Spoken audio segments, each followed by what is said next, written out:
Welcome to School of the Damned's Conjunctural Crisis. Echo, play BBC Radio 4. Playing BBC Radio 4. BBC Sounds. At uses for this, so let's talk about that. Right, well, because of this tunneling Echo, effect... play BBC News.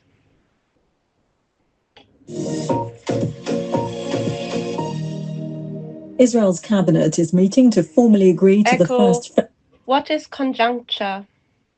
According to Wikipedia, in logic, mathematics and linguistics, and is the truth functional operator of conjunction or logical conjunction. Landmark deal on a Echo, ceasefire. what does that mean? Sorry, I didn't catch that. What would you like me to define? Conjuncture. Conjuncture is usually defined as a combination of circumstances, a particular state of affairs. For more, ask me to give you more definitions for conjuncture. Are expected Echo, to approve what... Give me more definitions for conjuncture. I have 9 more definitions for the noun, conjunction. 1. Any other word or expression of similar function, as in any case. 2. The act of conjoining, combination. 3. The state of being conjoined, union, association. 4. A combination of events or circumstances. 5. A compound proposition that is true if and only if all of its component propositions are true. 6. The relation among the components of such a proposition, usually expressed by and or middle dot. 7. The coincidence of 2 or more heavenly bodies at the same celestial longitude. 8. The state of 2 or more such coinciding heavenly bodies. 9.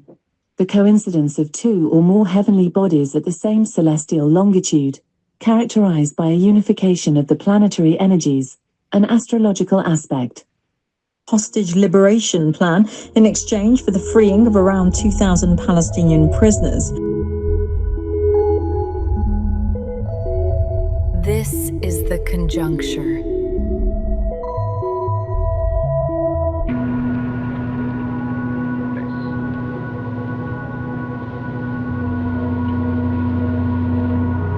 This is the shape.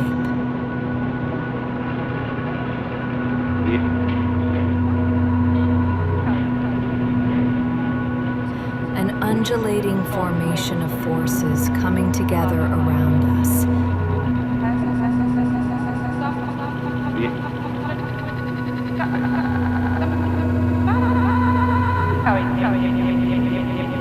Creating this unique moment we are sharing right now.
Is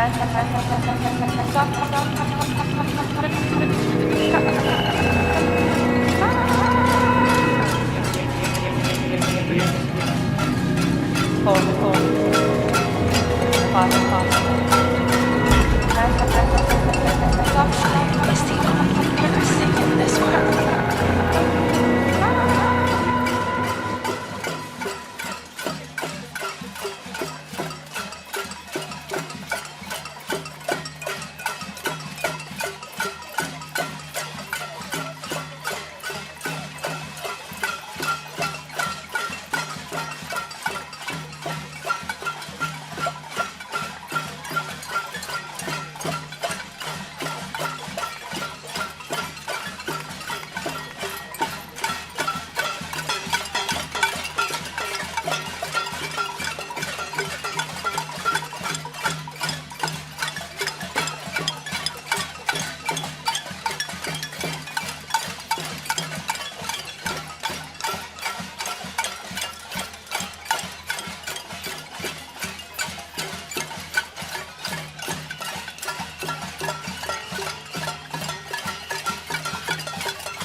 After the war, the crowds gathered in Trafalgar Square and just shouted, "We want Labour," at Churchill, who'd won the war for us. And Churchill was so unpopular with his contemporaries that they put him in charge of the national government because nobody wanted the failure to rub off on them. That is how he came to lead us.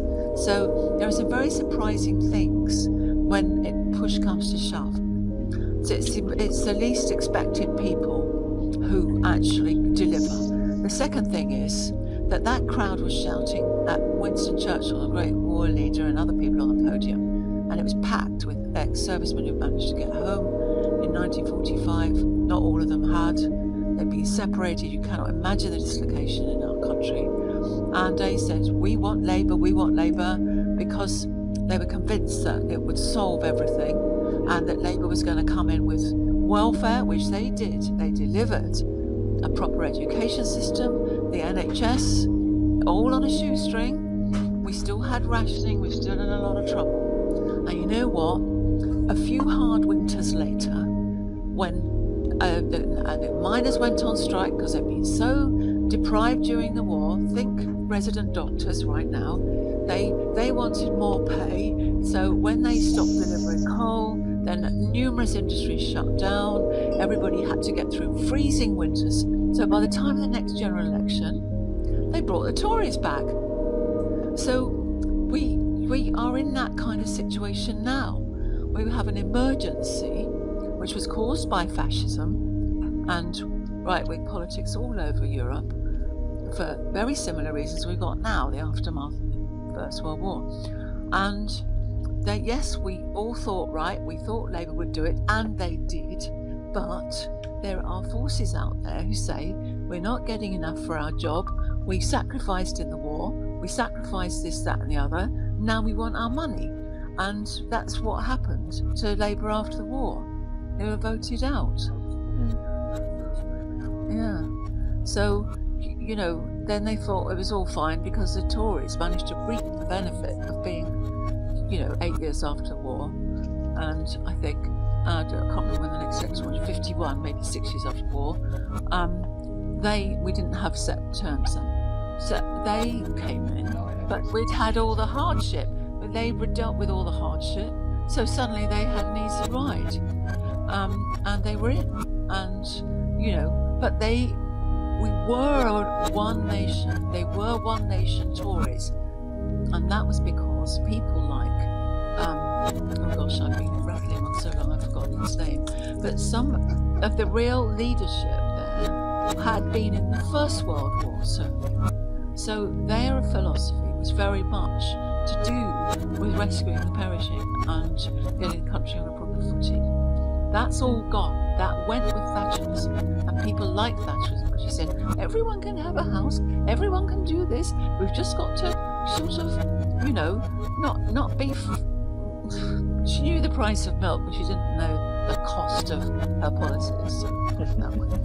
But that's where we were heading, back to personal comfort, and this is where people are racing now, back to I'm all right. I'm all right, Jack. Well, that's again.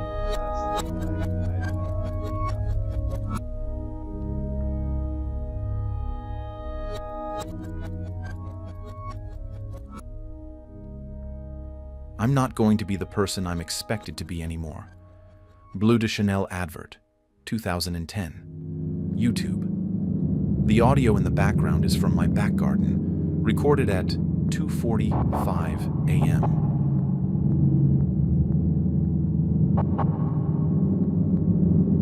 Hear about how the process is moving about. That's interesting.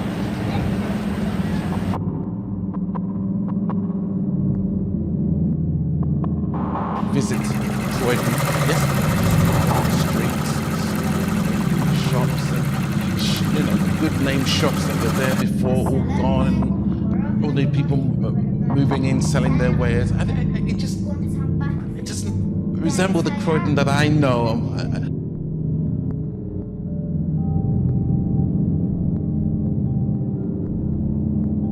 What's happening in that area? Again, there is work happening, and it frustrates me that it doesn't happen quickly enough. But as you say, we're Croydon boys. We've grown up here all my life, and we remember the heydays of Alders being the John Lewis of its day, and you it was a day out. Yeah, and you couldn't walk down the pavement without, it was so crowded, and so we all remember those days, and I think it's sad to all of us to see where we're at now and what Croydon has become.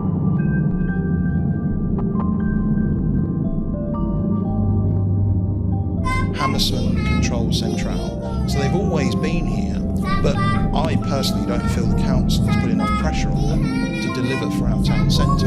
Clearly there's macroeconomics, pandemics have played a part, of course, but as a council we have not put pressure on these partners to deliver for us and deliver for our residents. So I now am putting a lot of pressure onto Westfield and onto Hammerson to deliver for Croydon and to make sure that they are moving and things are happening in that centre. So it's ongoing, and I meet regularly with developers who want to come and invest in Croydon, and we've got to create that environment where people want to invest in Croydon, clean our streets, that kind of fixing the broken window mentality that the streets are clean, the place looks nice, I'll come and invest here, and that's what I want to do. Yeah, this idea. I mean, I could do this poem by John Donne. No One Is an Island, which is the idea that we're all linked, not only because we live, but also because we all die. I could do a poem by Don Patterson called The Coming War, which is about, our small lives, personal lives, and the link perhaps to, unknowingly, the link to the bigger picture. I'll do a poem by myself, which is about, I'll do this one. This is, near where I live in Ealing, it's a pub called Drayton Court Hotel. And in 1913, Ho Chi Minh worked there in the kitchen, before he became a revolutionary leader. And so this poem is called Comedy Night at the Drayton Court Hotel. That Ho Chi Minh worked down in the kitchen here in the Drayton Court Hotel is a joke tonight, stand-up comedian slaughtered. But I wonder how this world has changed since 1913 and what was achieved by Comrade Min, a modern believer cooking pies for a modern era brewing outside. Oh, Ho Chi Minh, we've drawn the borders, done the killing. Here in the Drayton Court, West Ealing, chortling at jokes we cannot believe in. We drop our ash and spill our fear. A grin without tonic, a lukewarm cheer. Thank you very much. Okay. What's your name? James Pendle. James Pendle.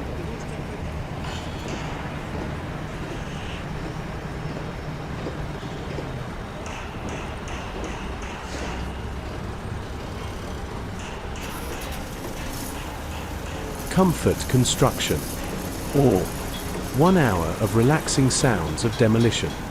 An interview between Croydon Conservative Mayor Jason Perry and the pastor of Acts Christian Church, where you're the head, not the tail. Maybe it's a white noise to me because it sounds like stuff is happening. Like how rural places are unnerving and feel deadly. What Croydon needs is more construction, more buildings, more investment. The architectural experimentation ground of wealthy egotists lies scrambled now, communities forced to weave between giant empty office blocks and over huge motorways. But if we can clean the streets and fix the windows, we can pick the bones again. The mayor wants more of it. He's grinning as he explains to the pastor how he wants big tech to come in and tell him what to do with the homeless and destitute. Their money will empower us all, still grinning. Maybe they have a solution that can work for everyone, and by everyone he means him. Did you know that the sound of broken windows makes the best sample for Ableton Mate? It's like a bit of snare with a classic glassy finish. The year of unusual favour. Always clean up before you clean up, and by that I mean fix the aesthetic to get the investment. Refinement is progression. We drink with our eyes, people, and I'm going to sleep well tonight, listening to this shopping centre go up. Not once does the mayor mention any real communities in Croydon. People don't seem like people anymore. Now they are demographics. Now they are tiny parts of a movable arm that can coil out to stimulate our economy, still grinning.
copywriting We're going to end the range of license disregarding and hateful political elite. It is a failed administration that operates on fear brought to boil. We're not going to take it anymore. We're not sticking our head in the sand building walls. We're going to stop the invasion of our loved ones' minds and the co-opting of their fears.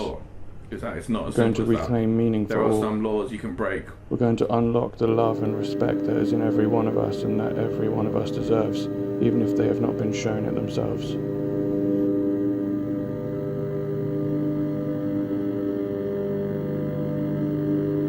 We're going to restore meaning and respect for all. We're going to get right-wing, hateful ideologies against otherness and uncertainty out of society.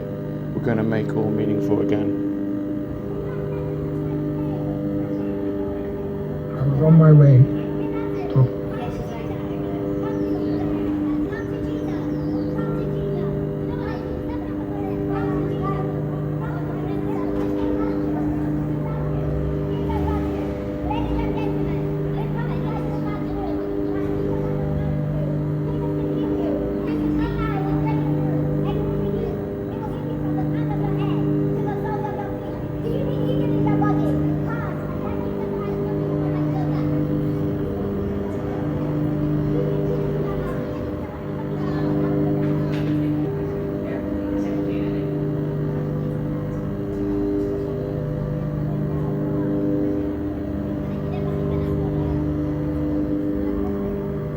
on my way to a party.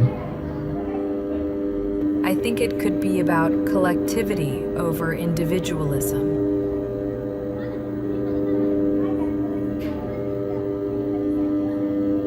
Strengthening internal connections, analyzing our surroundings by focusing on specific relationships between different forces within this shape.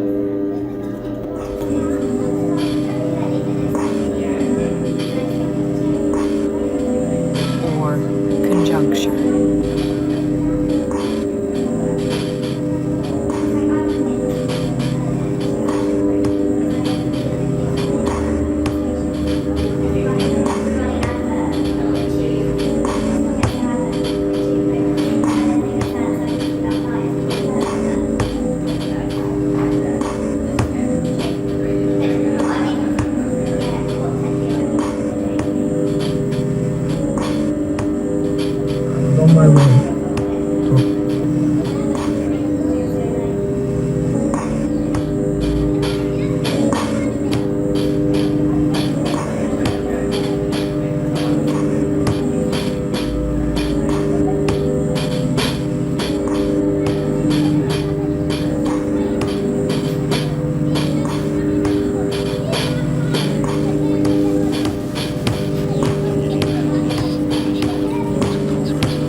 On my way to a party. So, Richard, what do you think the advice should be? Should we be telling people to spend more time? I think we should be less prescriptive. I think it's not to get burnt. You know your own skin type. Just take as much sun as you like, but don't get burnt. I suppose.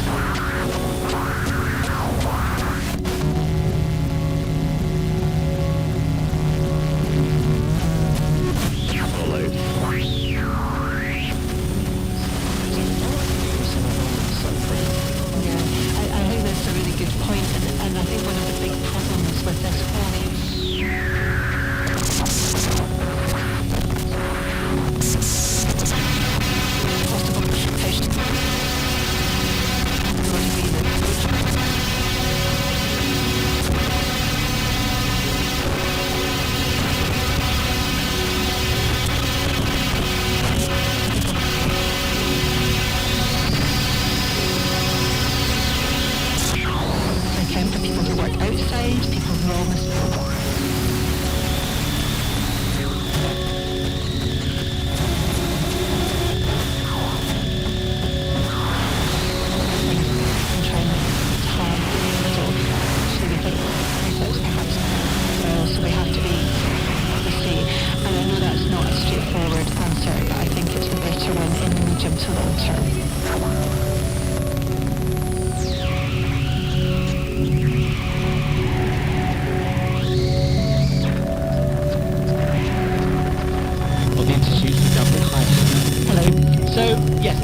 budget, sort of fiscal event, we're not having taxes cut or raised. What is it about? So it's about the government setting out the chunk of money which it told us in the autumn it wanted to spend on day-to-day running of government departments and on capital, so the stuff that drives the economy. A few months ago you sat down with Darren Jones, the Chief Secretary to the Treasury, the man who's been bolting the spending review, to discuss how this was. Do we think it is? So this is all part of what the government said about how it wants to rewire the state. And we were quite pleased by what we heard from Darren Jones about what he intended to do to make this spending review different. The government said a lot about missions, about this being a mission-led spending review, and he talked about improving data that ministers were going to have. And he talked about more multilateral negotiations in Whitehall, so less direct negotiations between the Treasury and an individual department, which we've heard quite a lot about in recent days. Some departments. We are in the shape.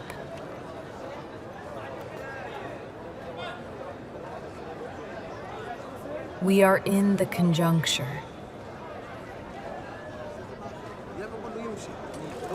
It's an opportunity to be revolting and to understand why everything is going to shit.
You have been listening to School of the Damned's Conjunctural Crisis, featuring Caro Meyer, Ollie Godwin, and Titus Barker.